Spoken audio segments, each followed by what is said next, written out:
What's up, YouTubers? So I got a problem here.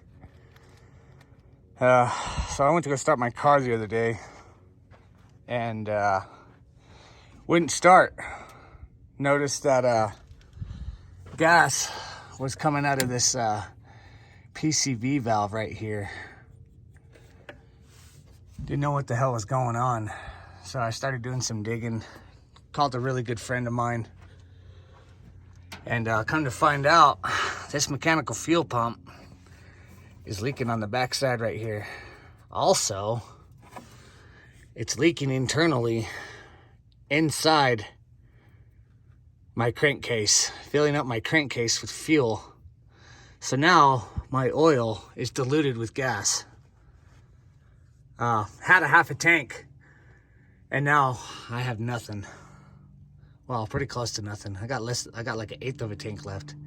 So if you guys are having the same problem, just keep in mind that these mechanical fuel pumps can leak internally. I've never seen it happen, leak into the crankcase. I've only seen it happen from my experience and what I've gone through. This is gonna be the third or fourth one I've replaced on this car. And they go out in time. Wear and tear on man-made things is inevitable, but yeah, so what I've seen, I've only seen them leak from the sides right here.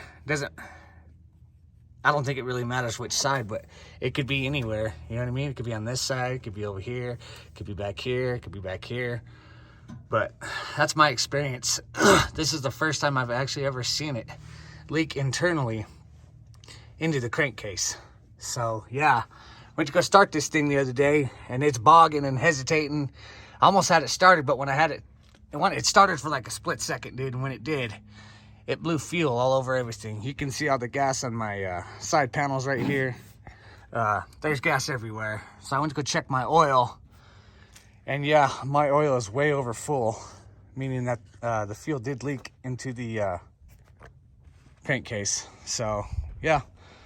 So what I'm gonna do today is I'm gonna go ahead and drain all the oil out, replace the oil filter.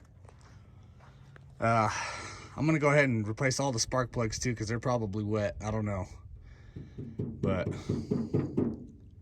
wish me luck. If you guys are having the same problem, then you're gonna have to do the same thing on an older car. So that being said, I'll let you guys get back to it.